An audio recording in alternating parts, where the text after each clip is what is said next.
నింగి నెల నాదే ప్రత్యేక కార్యక్రమానికి స్వాగతం. మహిళల హక్కుల సాధనే లక్ష్యంగా కొనసాగుతున్నాయి హైదరాబాద్లో 14వ జాతీయ ఐద్వా మహాసభలు. ఈ సభలో పాల్గొనడానికి వివిధ రాష్ట్రాల నుంచి చాలా మంది మహిళా డెలిగేట్స్ అయితే సభలో పాల్గొనడానికి ఎక్కడెక్కడి నుంచో వచ్చేశారు. ఇక్కడ సమాజంలో మహిళలు ఎదుర్కొంటున్న సమస్యలు, సాధన దిశగా పోరాటాలు, అంతేకాకుండా చట్టసభల్లో మహిళలకు ఇస్తున్న ప్రాధాన్యత, వీటి గురించి లోతుగా చర్చిస్తున్నారు. అంతేకాకుండా ఈ సభలో ఎలాంటి విషయాలు చర్చకొచ్చాయి, దీనికోసం ఎలాంటి ఉద్యమ కార్యాచరణ ప్రకటించబోతున్నారు అనేది సభలో పాల్గొన్న విమెన్ డెలిగేట్స్తో మాట్లాడి మరిన్ని విషయాలైతే తెలుసుకుందాం పదండి.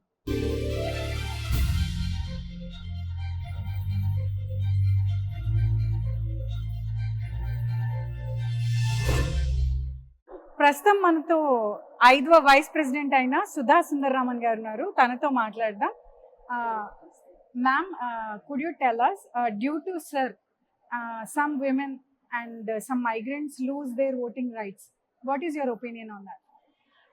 In the recent period, the maximum danger to the democratic system and to the women's voting rights is because of this SIR. The special intensive revision of polls that has been announced by the Election Commission, it is disenfranchising lots of women, not some women, lots of women. In Bihar, at the time before the elections, when they went in for the SIR, totally 65 lakh voters were removed from the poll list. In that, 47 lakhs were women. And that section of women, further if you study, they are mostly, majority of them, from 18 to 30 years of age. What is happening after they get married and they are moving to another area after marriage? It is marital migration.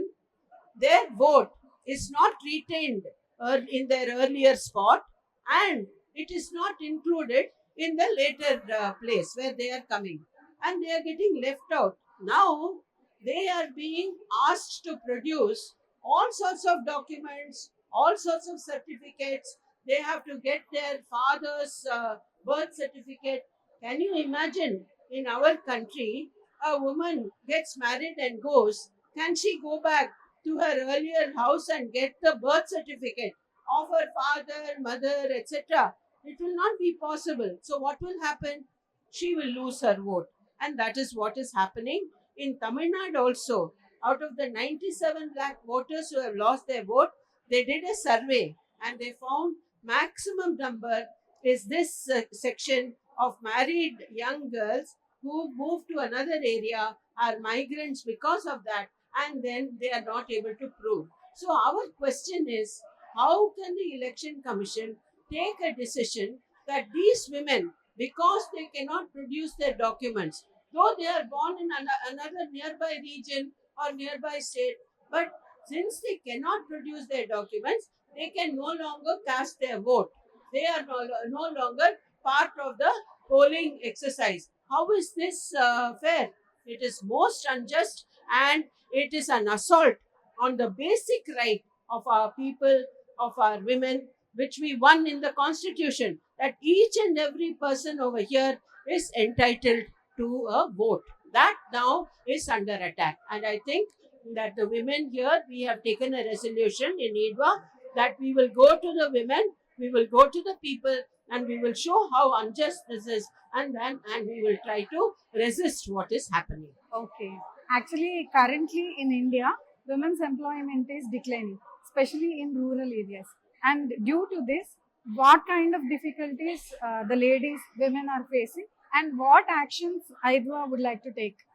This is very correct. What you're saying, that the women's employment, actually they are losing their employment in any case in all the manufacturing concerns. And you see now with this tariff rate change and all that, there is a big crisis in the garment sector, in those sectors where women were working more.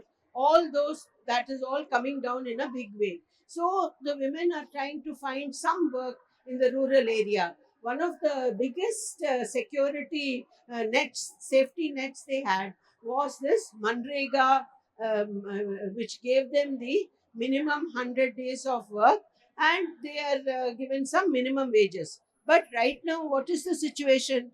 The central government, BJP government, has completely changed that law. They have given it a different name. That is one matter. But apart from changing the name, they have also changed the nature of that program. Earlier on, women who required that work, they would come and they would ask, and they are entitled to receive a job under Manrega, and they can ask for the job. They can ask for the employment. That was the basic nature of Manrega, that it is demand based. Now, what is it? Now the government can decide where they will give the employment, what they will give the employment, what sort of conditions they will put. All this now has been taken away from the hands of the local government and the local women, and it is being centralized. This will result in their choosing only the areas that they want, whereas the women in distress will not be able to exercise their right. And the other major issue in this is that allocation wise, earlier it was a centrally funded full scheme, centrally funded by the central government. Now they have changed it and said the central government we will give 60%, let the state government give 40%. Now the state governments don't have any money. Central government is also reducing their resources, also completely not allowing them to garner resources. Then in what way can they assure this 40%? So the women will lose out in that way also. So this is a very big attack on women's employment in the rural areas.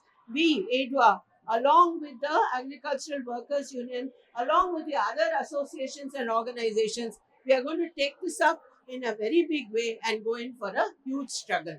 Okay, ma'am. And domestic violence, physical and mental abuse, it is a widespread cases now. So the women will hesitate to go to the police.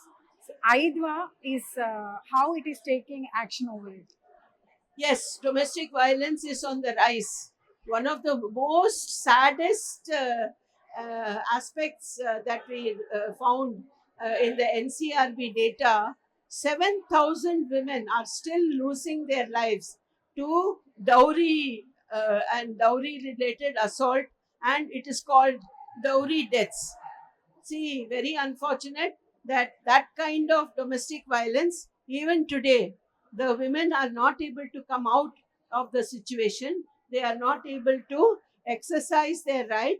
They are not able to access the law. Why is this? Because the law and those who are carrying out the laws, the police, the legal system, the lawyers, they are not sufficiently supporting the women who are victims of domestic abuse. What is the first and foremost thing from 14th National Conference from Hyderabad, AIDWA wants to give to the women?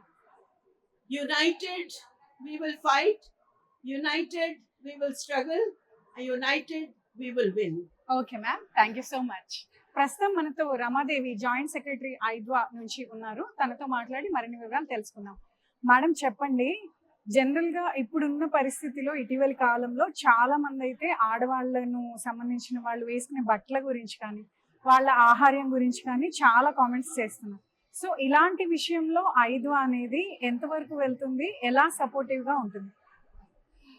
మన తెలుగు రాష్ట్రాల్లో ఇటీవల చాలా పెద్ద చర్చనీయాంశమైంది ఈ విషయం. Social మీడియాలో దానికి అనుకూలంగా వ్యతిరేకంగా ఇట్లాంటి కామెంట్స్ అన్ని కూడా వచ్చినాయి. మనము చాలా బ్యాలెన్స్డ్ గా ఆలోచించాల్సిన అవసరం ఉంది అనేది మహిళా సంఘం ఎప్పుడూ భావిస్తుంది. రైట్ టు చాయిస్ అనేది, ఉమెన్ రైట్ అనేది ఫస్ట్ మనందరం గుర్తుంచుకోవాలి. ఆ చాయిస్ ఎలా ఉండాలి, ఫలానా విధంగా ఉండాలి అనేది ఎవరు చెప్పాలి? మనం అర్థం చేసుకోవాల్సింది ఏమిటి అని చెప్పేసి అంటే, ఒక్కొక్క సమాజంలో ఒక్కొక్క పద్ధతి ఉంటుంది. ఈ పద్ధతి అశ్లీలమా శీలమా అనేటటువంటిది వీళ్ళు స్త్రీ వీళ్ళు పురుషుడు అనే దాన్ని బట్టి కాకుండా వీళ్ళు మనిషి అనే దాన్ని బట్టి ఆలోచించాలి అని మహిళా సంఘం అనుకుంటుంది. మనం ఎప్పుడు పురుషుల యొక్క దుస్తుల మీద కామెంట్ చేయము. ఫర్ ఎగ్జాంపుల్ మన వాళ్ళందరూ ఇప్పుడు మగ పిల్లలు క్రాఫ్ చేయించుకుంటారు జనరల్ గా, ఎక్సెప్షనల్ ఎవరైనా జుట్టు పెంచుకుంటారు, కానీ జనరల్ గా క్రాఫ్ చేసుకుంటారు. కానీ క్రాఫింగ్ ఎప్పుడు వచ్చింది మనకి? బ్రిటిష్ వాళ్ళు వచ్చాక వచ్చింది. అంతకుముందు మగవాళ్ళు కూడా చక్కగా జుట్టు పెంచుకొని దానికి హాయిగా నూనెలు రాసుకొని సుగంధాలు రాసుకొని వాటిని అలంకరించుకొని ఇవన్నీ చేసేవాళ్ళు. ఇప్పుడు ఆడపిల్లలు జస్ట్ జుట్టు కట్ చేసుకున్నారు అనుకోండి, షీఈ్ బాబ్డ్ హెయిర్ ఉమెన్ అంటారు. ఈ అమ్మాయి సాధారణమైన అమ్మాయి కాదు అంటారు. Okay madam. అయితే జనరలీ ఈ కులం పేరుతో చాలా మంది ఎస్సీ ఎస్టీస్ ఉంటారు, వాళ్ళనే కాదు చాలా మందిని కులం పేరుతో రేసిజం పేరుతో చాలా మందిని దూరం పెడుతుంటారు. సో అది మహిళలు కూడా చాలా టైమ్స్లో ఎదుర్కొంటూ ఉంటారు. సో ఈ మధ్యకాలంలో అలాంటి కామెంట్స్ కూడా చాలా వినిపిస్తున్నాయి, పెద్దవాళ్ళ దగ్గర నుంచి చిన్నవాళ్ళ వరకు కూడా ఇలాంటి కామెంట్స్ చాలా చేస్తున్నారు, వస్తున్నాయి కూడా. సో వాటి విషయంలో అలాంటివి ఏమన్నా వచ్చినప్పుడు, అలాంటి కంప్లైంట్స్ వచ్చినప్పుడు ఐద్వా అనేది ఎలా సపోర్ట్గా నిలబడుతుంది? అంటే యాక్చువల్గా మన ఆంధ్ర రాష్ట్రంలో, తెలుగు రాష్ట్రాల్లో ప్రధానంగా సంస్కరణోద్యమాలు జరిగాయి.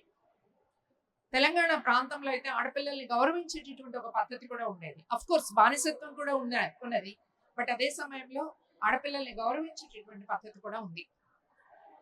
సో ఇలాంటి సమాజంలో మనం గతంలో ఎప్పుడూ చూడని రీతిలో పరువు హత్యలు చూస్తున్నాం. కుప్పం నియోజకవర్గం ఆంధ్రప్రదేశ్ ఒక గ్రామంలో ఒక 16 ఏళ్ల అమ్మాయి ప్రేమ పేరుతో ఒక దళిత అబ్బాయిని ప్రేమించినందుకు తల్లిదండ్రులే ఆ అమ్మాయిని బూడిద చేసి ఆ బూడిదని తీసుకువెళ్ళి ఎక్కడో కర్ణాటకలో చెరువులో కలపొచ్చారు. దీన్ని మహిళా సంఘం పట్టించుకుంది, ఇంకెవరు పట్టించుకోలేదు. సో ఈరోజు కులం తక్కువ కాబట్టి పెళ్లిళ్ళు చేసుకోకూడదనే ధోరణి పెరుగుతా ఉంది. ఇట్స్ బికాస్ ఆఫ్ పాలిటిక్స్ మూలంగా, రాజకీయ ప్రయోజనాల కోసం కులాన్ని రెచ్చగొడుతున్నారు. ఈ కుల విషయం అందరికి పాకుతుంది, దాంతో నీదే కులం అని ఎంచి చూసేటటువంటి ఒక పరిస్థితి వస్తుంది. Okay, thank you so much madam. ప్రస్తుతం మనతో ఎస్ పుణ్యవతి ట్రెజరర్ ఐద్వా నుంచి ఉన్నారు, తనతో మాట్లాడదాం. నమస్తే మేడం. మేడం చెప్పండి, జనరల్గా మన దేశంలో ఇప్పుడైతే అఘాయిత్యాలు అనేవి తగ్గటం లేదు, మహిళలపై జరిగే అఘాయిత్యాలు ఎప్పటికీ రోజు రోజుకు పెరుగుతూనే ఉన్నాయి.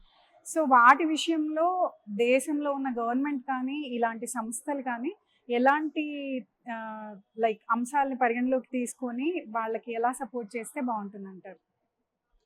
అంటే ఫస్ట్ సమాజాన్ని సెన్సిటైజ్ చేయడం అవసరం అనేది నాకు అనిపిస్తుంది.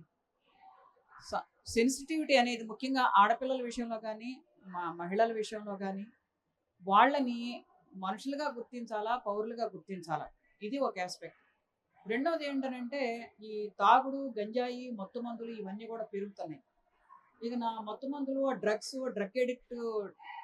డ్రగ్స్కి బాగా ఎడిక్ట్ అయిన వాళ్ళు ఏం చేస్తారో వాళ్ళకే తెలియదు, వాళ్ళ కంట్రోల్లో వాళ్ళు ఉండరు.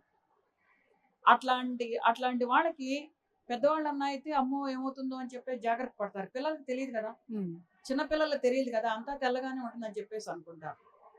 అందుకని ఎవరన్నా అంకులు ఇదిగో పాప రామ చాక్లెట్ ఇస్తానంటే అంకులే కదా అని చెప్పేసి వెళ్ళిపోతుంటారు.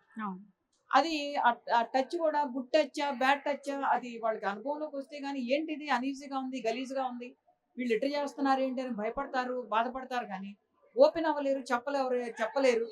ఇంట్లో తల్లిదండ్రులకు కూడా చెప్పలేరు అనమాట, దగ్గర వాళ్ళకి కూడా చెప్పలేరు అనమాట. ఎప్పుడుకో కానీ పెద్దవాళ్ళకి కూడా వాళ్ళ దృష్టికి రాని పరిస్థితి. అందుకని ఇవన్నీ కూడా ఈ మత్తు పదార్థాలు కానివ్వండి, దానికి తోడు పోర్నోగ్రఫీని గవర్నమెంట్ కంట్రోల్ చేయలేదా? చేయాలనుకుంటే చేయొచ్చు. అందుకని ఏదైనా కానీ రాజు దలుచుకుంటే దెబ్బలు కొరవ అంటారు చూసారా, ప్రభుత్వం దలుచుకుంటే నడుస్తుంది. ఈ గంజాయి, తాగుడు ఇటువంటి కంట్రోల్ చేయటం కానీ, పోలీస్ డిపార్ట్మెంట్ అలర్ట్ చేయటం కానీ, దాంతో పాటుగా ప్రతి స్కూల్లోనూ, ప్రతి అంగన్వాడీ సెంటర్లోనూ, ప్రతి స్కూల్లోనూ, ప్రతి కాలేజీలోనూ, కాలేజెస్లో అయితే కో ఎడ్యుకేషన్ ఉన్న చోట జెండర్ సెన్సిటైజేషన్ కమిటీస్ వేయవలసిన అవసరం ఉంది. ఐసీసీ అని ఏదైతే అంటానో ఇంటర్నల్ కంప్లైంట్స్ కమిటీలు ఇటువంటివి వెయ్యాలా. అట్లా ఈ జెండర్ సెన్సిటైజేషన్ మీద కూడా ఏంటంటే ప్రభుత్వమే ఒక సిస్టమేటిక్గా క్యాంపెయిన్, స్కూళ్ళు కానీ కాలేజీలు కానీ క్యాంపెయిన్ చేయాల్సిన అవసరం ఉంది. ఇకపోతే చిన్న అంగన్వాడీ సెంటర్ కావచ్చు, ఎలిమెంటరీ స్కూల్ కావచ్చు, ఇంకా కొంచెం పై స్కూల్ కావచ్చు, పిల్లలకు కనుక బ్యాడ్ టచ్ ఏంటి, గుడ్ టచ్ ఏంటి అని చెప్పేసి పిల్లలకి కాస్త సైకాలజిస్టులు పెట్టి వాళ్ళకి గనక కొంత అవేర్నెస్ కానీ క్రియేట్ చేసే పని అయితే వాళ్ళకి ఎప్పుడు ఏ చిన్న సమస్య వచ్చినా కానీ కనీసం ఇంట్లో వాళ్ళకైనా కానీ వాళ్ళు రిపోర్ట్ ఇవ్వగలుగుతారు. అట్లా ప్రభుత్వం వైపు నుంచి యాక్షన్ ఉండాలా. రెండోది ఏంటంటే సెన్సిటివిటీ అనేది పెంచాలా. ఆ రకమైన క్యాంపెయిన్ ప్రభుత్వం వైపు నుంచి జరగడం అవసరం అని చెప్పేసి నాకు అనిపిస్తుంది. చేయాలనుకుంటే టీవీలు ఉన్నాయి, సోషల్ మీడియా ఉన్నది, ప్రభుత్వం క్యాంపెయిన్ చేయలేదా? చేయొచ్చు. సో మహిళలకు స్వేచ్ఛ సమానత్వం అనేది ఐద్వా యొక్క నినాదం. సో మహిళలు అన్ని రంగాల్లో అభివృద్ధి చెందాలి, విమెన్ ఎంపవర్మెంట్ కోసం ఐద్వా ఏ రకంగా కృషి చేస్తుంది? ఒకటమ్మా ఎడ్యుకేషన్ కావాలి. నువ్వు చదువుకుంటున్నావు అనుకో, మిగతా వాళ్ళతో కూడా నువ్వు ఇంటరాక్ట్ అవుతావు, కొత్త ప్రాంతానికి వెళ్తావు, కొత్త విషయాలు తెలుసుకుంటావు. అట్లా ఏంటంటే కొంత సెల్ఫ్ కాన్ఫిడెన్స్, కొంత ధైర్యం రావడానికి అవకాశం ఉంటుంది. చదువు కొంత నాలెడ్జ్ ఇస్తుంది, అది ఇవ్వడానికి అవకాశం ఉంటుంది. కాకపోతే ఏంటంటే వాళ్ళ ప్రభుత్వం economic education policy, new education policy పేరుతోటి ఏం చేస్తున్నారంటే రేషనలైజేషన్ పేరుతోటి స్కూళ్ళు, ముఖ్యంగా ఎలిమెంటరీ స్కూళ్ళు ఎత్తేస్తున్నారు. ఈ 2 తెలుగు రాష్ట్రాల్లో దగ్గర దగ్గర 15,000 ఎలిమెంటరీ స్కూళ్ళు ఎత్తేసారు. దేశవ్యాప్తంగా 1,00,000 పైగా స్కూళ్ళు మూతపడ్డాయి. మరి ఎలిమెంటరీ స్కూల్ మూతపడ్డ తర్వాత చదువులు ఎట్ట వస్తే ఇంకా అక్కడి నుంచి ఎక్కడికి వెళ్ళాలి? చదువుతో పాటు ఇండిపెండెన్సీ రావాలంటే నా తిండి నేను తినాలి, నా కాళ్ళ మీద నేను బతకాలి కదా. దానికోసం ఏంటంటే ఒక సరైన ఎంప్లాయ్మెంట్, గౌరవప్రదమైన ఎంప్లాయ్మెంట్ కావాలా.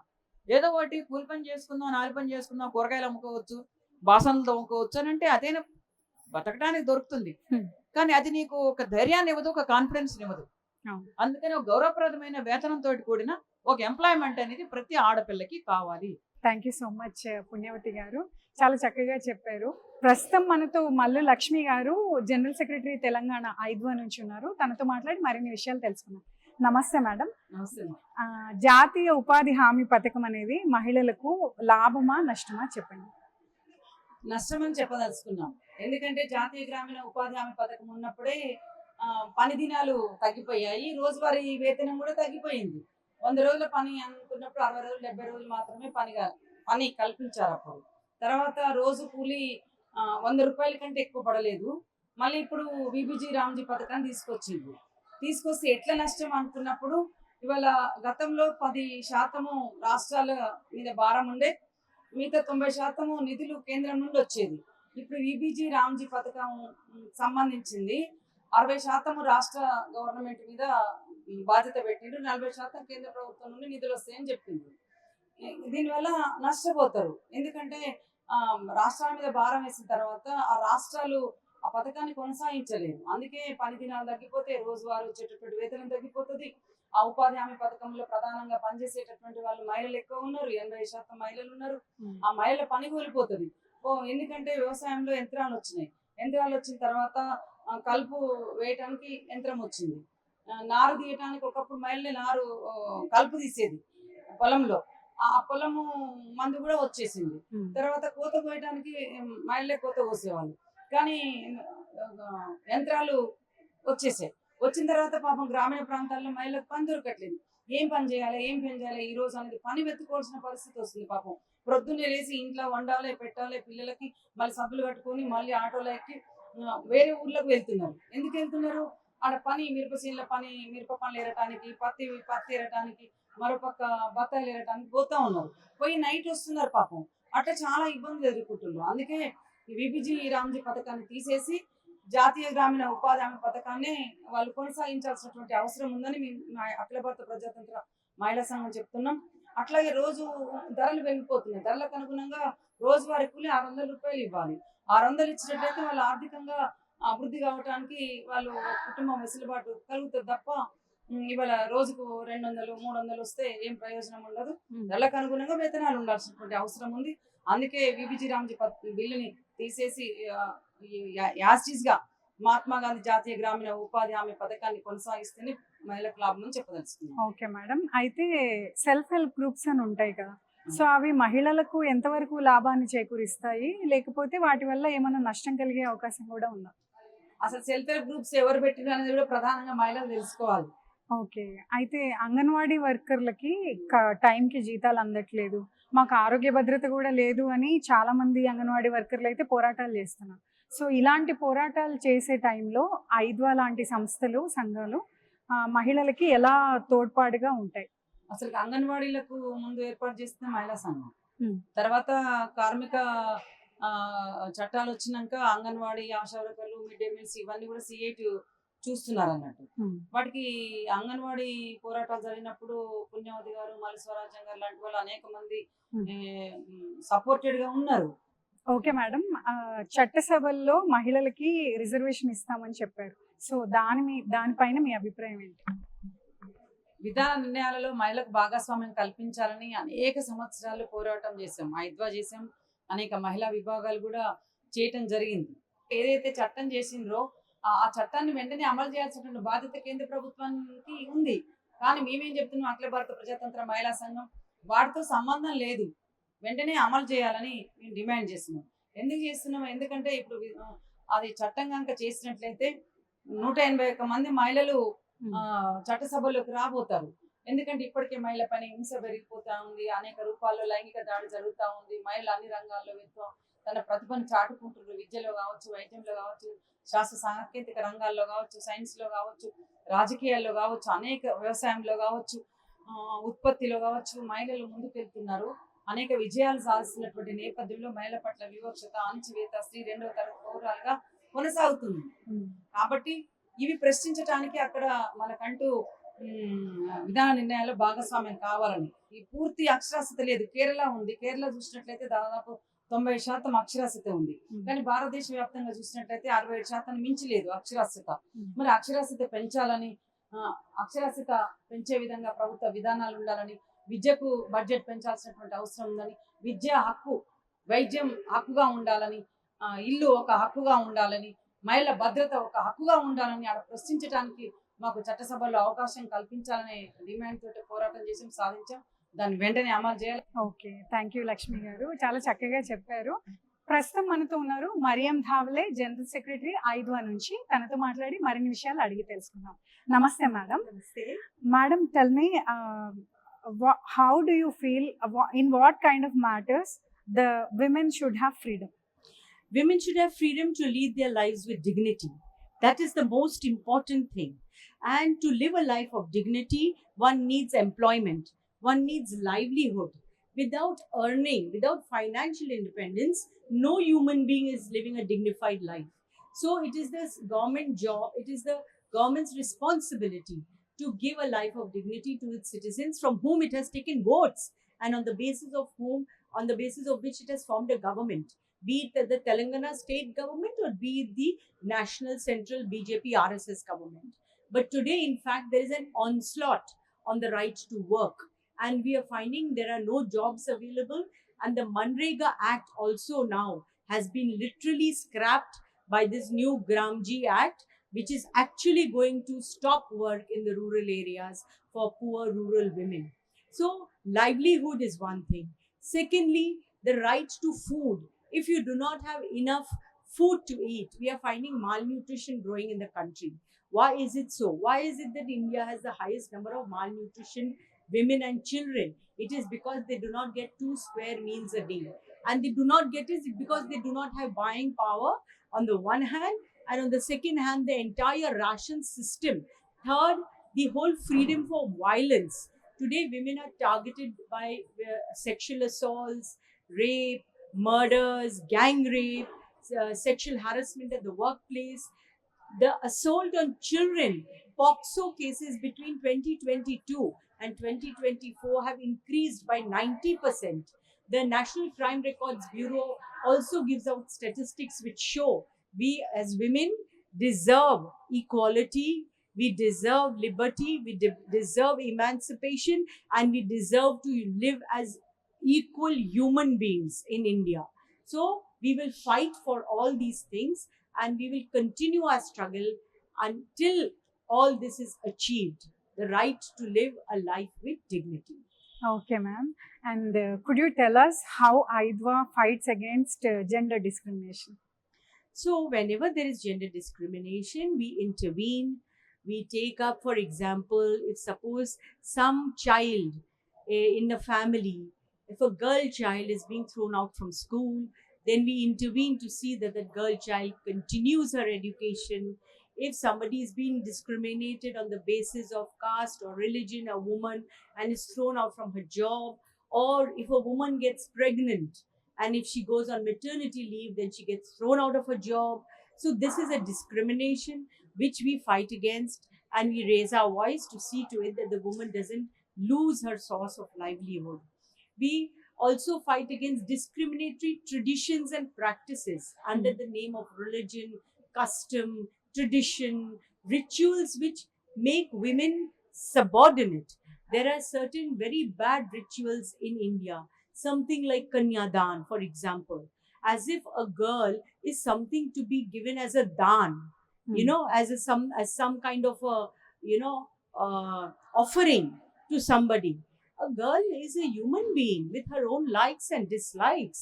She needs to be respected. When you do Kanyadan, how can a woman be respected? She deserves respect.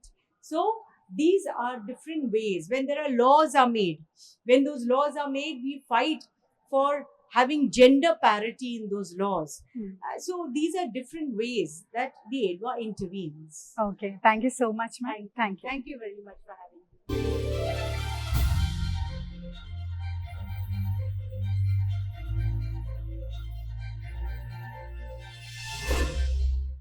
మహిళలకు స్వేచ్ఛ, సమానత్వం, ఇదే ఐద్వా నానుడి. మరి ఐద్వా నిర్వహిస్తున్న ఈ సమావేశాలు విజయవంతం కావాలని వనితా టీవీ కోరుకుంటుంది. ఇది ఇవాల్టి నింగినేల నాదే ప్రత్యేక కార్యక్రమం. మరో ఇంట్రెస్టింగ్ ఎపిసోడ్తో మళ్ళీ కలుద్దాం. అంతవరకు సెలవు. నమస్కారం.